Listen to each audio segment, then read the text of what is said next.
Dimanche 8 octobre 2023, La mission de Dieu envers nous, deuxième partie. nous vous accueillons de nouveau sur votre chaîne Aventure dans la parole. Quel que soit l'endroit où vous êtes ou ce que vous faites actuellement, nous voulons nous arrêter avec vous et souhaiter que Dieu vous accorde discernement et sagesse par le Saint-Esprit dans sa parole en ce jour. Et nous vous invitons à participer avec nous en cliquant sur le pouce, en vous abonnant pour recevoir les notifications chaque jour, en laissant des commentaires sur ce que vous avez compris et appris, et en partageant le lien avec vos connaissances. Le texte à mémoriser de cette semaine que nous vous invitons à dire avec nous se trouve dans Matthieu chapitre 28, le verset 19. Allez, faites de toutes les nations des disciples, les baptisant au nom du Père, du Fils et du Saint-Esprit. Nous vous invitons à le redire avec nous dans Matthieu chapitre 28, le verset 19. Allez, faites de toutes les nations des disciples, les baptisant au nom du Père, du Fils et du Saint-Esprit. Quelle mission Jésus confie-t-il à ses disciples avant de quitter la terre? Qui est à l'origine de cette mission? Envers qui les disciples doivent-ils remplir cette mission? Les réflexions de cette semaine nous aident à répondre à ces questions. Et aujourd'hui, nous le faisons avec la séquence Le Dieu trinitaire, l'origine de la mission. La mission de Dieu dans les Écritures place Jésus au premier plan et au centre comme étant le seul chemin vers le salut. Christ lui-même avait déclaré « Je suis le chemin, la vérité et la vie. Nul ne vient au Père que par moi. » Et c'est Jean chapitre 14, le verset 6 qui le rapporte. Jésus nous aide aussi à comprendre la centralité du Dieu trinitaire dans sa mission. Tout ce que Christ faisait venait de son Père et pour son Père. Nous lisons cela dans Jean chapitre 4, le verset 34, Jean chapitre 5, le verset 30 et Jean chapitre 12, le verset 45. Jean chapitre 4, le verset 34 nous dit « Jésus leur dit, ma nourriture est de faire la volonté de celui qui m'a envoyé et d'accomplir son œuvre. » Jean chapitre 7, le verset 30. Je ne puis rien faire de moi-même, selon que j'entends. Je juge et mon jugement est juste, parce que je ne cherche pas ma volonté, mais la volonté de celui qui m'a envoyé. Et dans Jean 12, verset 45, nous pouvons lire « Et celui qui me voit, voit celui qui m'a envoyé. » Fin des lectures. Oui, comme nous venons de le voir, tout ce que Christ faisait venait de son Père et pour son Père. Cependant, nous devons toujours nous rappeler que la mission de Jésus avait commencé bien avant sa venue dans le monde. Il l'avait reçue du Père avant même la création de notre monde. C'est ce qui nous est dit dans Éphésiens chapitre 1, le verset 4 et 1 Pierre chapitre 1, le verset 20, que nous lisons maintenant. Éphésiens chapitre 1er, le verset 4. En lui, donc en Jésus-Christ, Dieu nous a élus avant la fondation du monde pour que nous soyons saints et irrépréhensibles devant lui. Et dans 1 Pierre chapitre 1, le verset 20, il est parlé de Jésus, prédestiné avant la fondation du monde et manifesté à la fin des temps à cause de vous.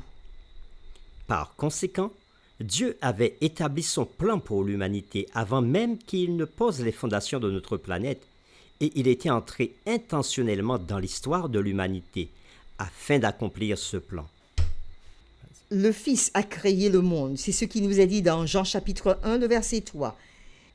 Et lorsque les temps ont été accomplis, d'après Galates 4, verset 4, Dieu a démontré son amour en envoyant le Fils. Jean 3, versets 16 et 17. Le Fils vint mourir sur la croix et vainquit la mort. Puis, envoyé par le Père, l'Esprit vint. Jean 14, verset 26. Jean 16, verset 7. Il convainquit le monde. Jean 16, verset 8 à 11.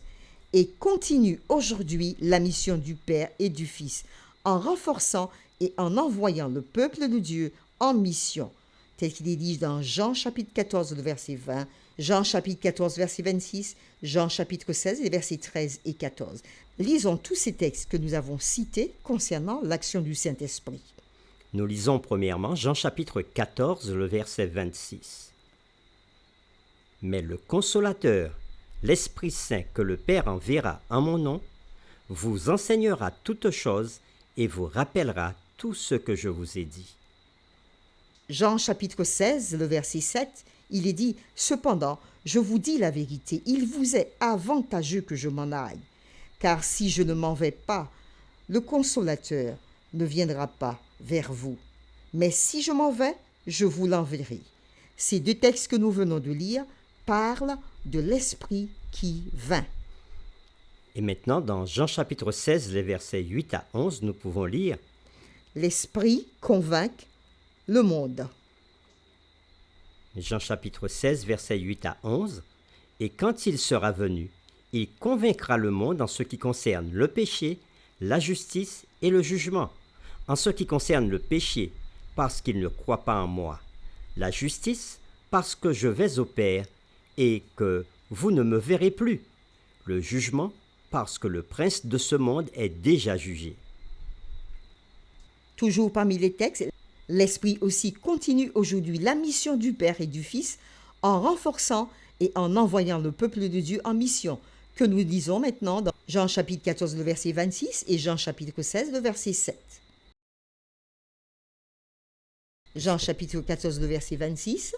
« Mais le consolateur, l'Esprit Saint que le Père enverra en mon nom, vous enseignera toutes choses et vous rappellera tout ce que je vous ai dit. » Jean chapitre 16, versets 13 et 14. « Quand le consolateur sera venu, l'Esprit de vérité, il vous conduira dans toute la vérité, car il ne parlera pas de lui-même, mais il dira tout ce qu'il aura entendu, et il vous annoncera les choses à venir. Il me glorifiera, parce qu'il prendra de ce qui est à moi, et vous l'annoncera. » Nous vous invitons à écouter la lecture de Jean chapitre 20, les versets 21 et 22, et nous répondrons à la question suivante. Comment la compréhension que la mission trouve son origine dans le Père, le Fils et le Saint-Esprit devrait-elle façonner notre mission? Jean chapitre 20, versets 21 à 22. Jésus leur dit de nouveau, « La paix soit avec vous. Comme le Père m'a envoyé, moi aussi je vous envoie. » Après lecture de ce texte qui se trouve dans Jean chapitre 20, les versets 21 et 22, nous répondons maintenant à la question « Comment la compréhension de la mission trouve son origine dans le Père, le Fils et le Saint-Esprit? Et comment cette compréhension devrait-elle façonner notre mission ?» Même si le mot Trinité ne se trouve pas dans la Bible, les preuves de la mission axée sur la Trinité sont nombreuses. Par exemple, après la résurrection, Christ apparut à ses disciples et leur promit « Et voici, j'enverrai sur vous ce que mon Père a promis. Mais vous, restez dans la ville jusqu'à ce que vous soyez revêtus de la puissance d'en haut. » Jésus le dit dans Luc chapitre 24, le verset 49. Nous trouvons ici la réalité de la mission de la divinité formulée en une phrase. La promesse du Père. Et voici, j'enverrai sur vous ce que mon Père a promis.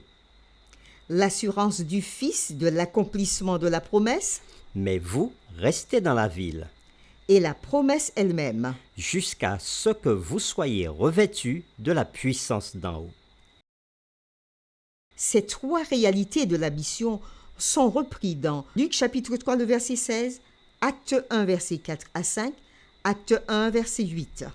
Nous les lisons maintenant. Nous lisons Luc chapitre 3, verset 16. Ici, c'est Jean-Baptiste qui parle et il dit ceci.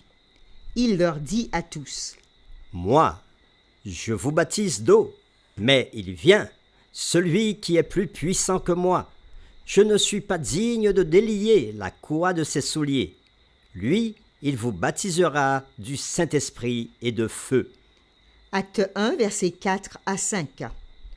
Comme il se trouvait avec eux, il leur recommanda de ne pas s'éloigner de Jérusalem, mais d'attendre ce que le Père avait promis. Ce que je vous ai annoncé, leur dit-il. Car Jean a baptisé d'eau, mais vous, dans peu de jours, vous serez baptisés du Saint-Esprit. Acte 1, le verset 8. Mais vous recevrez une puissance, le Saint-Esprit survenant sur vous, et vous serez mes témoins à Jérusalem, dans toute la Judée, dans la Samarie, jusqu'aux extrémités de la terre. » Fin des lectures. Nous en venons à comprendre que la mission n'est pas nôtre. Elle appartient à Dieu, au Dieu trinitaire. En tant que telle, elle n'échouera pas. Pour terminer, réfléchissons à cette question. Le Père, le Fils et le Saint-Esprit sont tous impliqués dans l'œuvre du salut des âmes. Pourquoi devrions-nous trouver cette pensée si réconfortante? Prions ensemble. Gloire à toi, Dieu notre Père. Gloire à toi, Jésus notre frère. Gloire à toi, Saint-Esprit notre consolateur. Merci Seigneur de nous avoir donné cette grande mission. Et nous savons que cette grande mission vient de toi, ô notre Dieu. Tu l'as fait en t'impliquant pleinement parmi nous. Cette nouvelle, cette mission a été donnée en ton nom, ô Père, par Jésus, notre frère, parce qu'il a vécu parmi nous, et en nous annonçant que nous ne serons pas seuls, parce que nous serons accompagnés tous les jours par la puissance du Saint-Esprit pour accomplir cette mission. Merci de nous rappeler que cette promesse, elle t'appartient. Et quand tu dis une chose, elle se réalise. Cette promesse est réconfortante, surtout lorsque nous savons que tu t'impliques pleinement avec nous dans la mission. Donne à chacun, chaque auditeur, le courage de s'engager pour toi dans cette mission. Nous t'avons prié au nom de Jésus. Amen.